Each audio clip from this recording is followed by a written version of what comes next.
On a commencé le sous-chapitre 23 du chapitre 3 du Chazon Ish. On va prendre depuis le début du sous-chapitre. Dans le sous-chapitre 22, le Rav avait cité cette Gemara qui dit que Rabbi Nechemia Amsouni avait fait une dracha, une sens allégorique pour chaque fois que c'est marqué « et » dans la Torah. Quand il est arrivé à « et Hashem Elokecha Tira », quand tu auras la crainte d'être entendu, il n'a pas pu dire de quoi on peut avoir crainte comme Dieu. Et donc il a retiré tout ce qu'il a dit. Ibn Rabbi Akiva a dit non, il y a quelqu'un qu'on doit craindre comme Dieu, c'est le Talmid Chacham. Et là, dans le chapitre 23, le Rav nous dit Vine, et voici, en Medet Lefanu Hashaela, se pose devant nous la question Madino, chez Talmid Chacham, quelle est la définition du Talmid Chacham? Umashmo Doresh Mimenu, et qu'est-ce que son nom exige de lui? Uma Huma Uto, et quelle est son essence? Uva Mekocho Gadol, et en quoi sa force est grande? Vine, et voici, Bedvarim Tsarim, par des paroles courtes, Heskil Arema a réussi le Rema, donc Rabbi Moshe Esser, l'auteur du Shulchan Aruch des Ashkenazim, annotation Ashkenaz sur le Shulchan Aruch des Sfaradim, la Tseg et Tmunato Hameira, de définir, de montrer son image lumineuse, donc du Talmid Chacham, Bekarne Hoda, avec ses rayons de splendeur.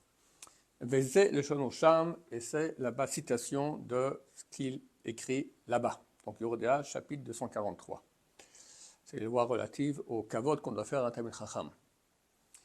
Alors, qu'est-ce que c'est Talmid Chacham? Chez Yoredea, l'Isab Liten Bet Batora, qui sait pour parler dans la Torah, et comprend par sa connaissance Berov Mekomot HaTalmud, dans la majorité des endroits du Talmud, ou Perushav, et les explications du Talmud, ou Bepiskei Geonim, et dans les Piskei, donc les lois tranchées par les Geonim. Les Geonim, c'est la période des sages qui avaient avant l'an 1000 de l'ère vulgaire. Mais ici, il parle de tous les sages, les grands décisionnaires de toutes les époques. Point. Voilà. Ça, c'est la définition du Rema d'un Talmid Chacham. Mais voir, il nous est donc expliqué, des Shem Talmid Chacham, que le nom d'un Talmid Chacham, Hainu Chacham Gadol Balacha, c'est-à-dire quelqu'un de très sage, très grand dans la halacha. Yodea et Omek Hamaso Matan Shel Halacha, qui connaît les profondeurs du pourparler de la halacha, comme cela est, on a reçu en tradition dans nos mains de génération en génération. C'est-à-dire qu'on peut pas, un ignare ne pourra jamais savoir comment on tranche la halacha. Même s'il a étudié tous les bouquins et il connaît tout par cœur, il est très très loin. Il est écrit Gadol Shimusha Yoder Melimuda. C'est plus important de servir un Talmid Chacham plutôt que apprendre, parce que tu ne sauras jamais. Ça, on a reçu de tradition, de génération en génération. Même ici à la Yeshiva, quand on commence à rentrer dans les cours déjà un peu plus élevés, on apprend comment étudier la Gemara. Et ça, aucun bouquin ne peut l'expliquer, ça n'existe pas. C'est du corps à corps, d'accord? C'est comme ça qu'on apprend, c'est comme ça qu'eux ils ont appris, etc. Voilà, depuis Moshe Rabbeinu, c'est extraordinaire.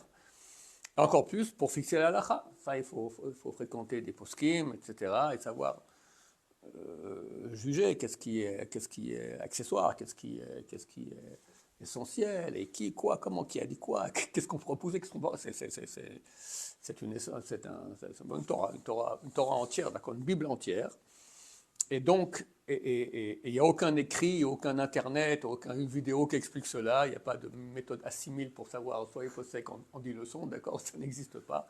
C'est 10 ans d'études minimales, avec beaucoup de zèle et beaucoup de finesse et d'études de Torah, et encore beaucoup d'autres qualités dont on va parler ici, qui fait qu'on sait comment fixer la halakha. Velamad Rov Mekomot HaTalmud. Il a étudié la majorité des endroits du Talmud. Vim Eno Chacham Bazé. Et s'il n'est pas sage, enfin connaisseur dans cela, bien qu'il ait étudié toutes les Haggadot et les livres de Ira qui amènent la crainte de Dieu, tant qu'il ne sait pas pour parler dans la halacha, Berov Komot Talmud, dans la majorité des endroits du Talmud, Alpi Aposkim, d'après les décisionnaires, et non, Bechlal Talmid Chacham ne fait pas partie du klal, de la définition de Talmid Chacham. Venadin Potro Mitashumei Meches, et il n'est pas, la loi ne l'exempte pas de payer les impôts. Un Talmid Chacham ne paye pas les impôts. L'armée, tout ça, pourquoi? Parce que c'est grâce à lui qu'on est sauvé, c'est pas grâce aux soldats. Alors qu'est-ce qu'il doit payer? Il doit aller à l'armée, il doit payer pour ça, il doit payer pour les flics.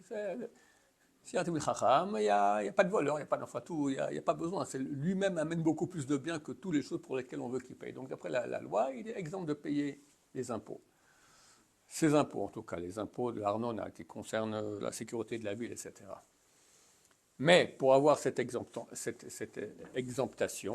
il faut être un Talmid Chacham. Et celui qui n'a pas, qui correspond à la définition qu'on vient de voir, alors il n'est pas exempt. Il doit payer comme tout le monde. Av Shetorato Manoto, bien que sa Torah est sa profession. Aujourd'hui, tout ce qu'on appelle Avrech, qui étudie, d'accord, toute la journée, c'est Torato Manoto. Sa profession, c'est l'étude de Torah. Ce n'est pas forcément un Talmid Chacham, d'après la définition. S'il est sérieux pendant 10 ans, il deviendra Talmid Chacham. Absolument. Kavoir Berem Hacham, tout cela, comme tu l'as expliqué dans le Réma, là-bas dans Shulchan Aruch. Vegam Shlomo HaMelech, et aussi le roi Salomon, Kerao HaKadosh Baruch Hu Chacham. Dieu l'a appelé Chacham. Besha'a shetiken Eruvin Netilat Yadayim. Lorsqu'il a institué de faire les Eruvin et Netilat Yadayim. Ça, c'est pas écrit dans la Torah, Eruvin et Netilat Yadayim. Ce sont des lois des Rabbanan, des lois vraiment complètement de A à Z qui proviennent des sages d'Israël, enfin, des grands d'Israël, le roi Salomon. Il n'y a aucun signe à cela dans la Torah, rien du tout. Et lorsque Shlomo HaMelech, il a institué les Eruvin et Netilat Yadayim, Shosif Batorah Chochmat HaTorah, qu'il a rajouté à la Torah la sagesse de la Torah, Haklula Bilchot Eruvin et Netilat Yadayim, la sagesse de la Torah qui est inclue dans les lois de Eruvin et Netilat Yadayim. Eruvin, c'est un traité entier, 120 pages, d'accord, du Talmud, des très beaux et très grands traités. Netilat Yadayim, il n'y a pas de traité Netilat Yadayim, il y a beaucoup de lois à ce propos. Donc ça contient beaucoup de halachot, beaucoup de détails, beaucoup de chokhmah, beaucoup de sagesse. Et lorsque Shlomo HaMelech a institué cela et a ajouté la Torah, toute la sagesse de la Torah de Eruvin et Netilat Yadayim, qui est la mot Eruvin Kaf Aleph, comme c'est écrit dans cette Eruvin page 21, Besha'a shetiken Shlomo Eruvin, lorsque Shlomo HaMelech a institué les Eruvin et Netilat Yadayim, Yatsa Bat Kol, est sortie une voix du ciel, Vamra, et a dit, c'est un verset des Michelet, je crois, Béni im chacham libecha, mon fils, si ton corps est sage, ismach libi gamani, moi aussi, mon corps sera heureux. Donc on l'appelait chacham, on l'appelait sage, Shlomo HaMelech. Pas parce qu'il a parlé de Yirat Shamayim, pas parce qu'il a parlé de Kabbalah, pas parce qu'il a construit le temple, pas parce qu'il a fait du moussard, bien qu'il a écrit des livres entiers de Kohelet et Michelet, etc. Tout ça, c'est écrit par Shlomo HaMelech. Mais Dieu était heureux de lui, il l'appelait Chacham parce qu'il a institué Eruvin et Netilat Yadayim. Ça, c'est de la Torah et de la Halacha. Vamro Avodah Zara Lamed Hey. Et il est écrit dans le traité Avodah Zara, page 35a, Arevim alai divrei dodecha. Le peuple d'Israël a dit à Dieu, Arevim alai, me sont agréables, divrei dodecha, les paroles de tes amants. Rashi dit, c'est qui? Divrei Sofrim, les paroles des sages d'Israël. Yoter miyena shel Torah, plus que le vin de la Torah. Vainu, c'est-à-dire, Shosifu Chachamim Gzerot, les sages ont rajouté des décrets, Veimidu Advarim Ba'alachot Be'ilchot Merubot, et ont établi les choses avec beaucoup de halachot, beaucoup de lois, d'Akei Ayun, d'une analyse fine, et d'une profondeur de perspicacité, où Knesset Israël et la collectivité d'Israël mitpa'eret se vantent bahen d'eux, shehem arivim alea, que ces lois lui sont agréables. Non, pas les lois, les sages qui ont institué ces lois lui sont agréables. Baruch Adonai, l'olam, amen va amen. Bonne journée.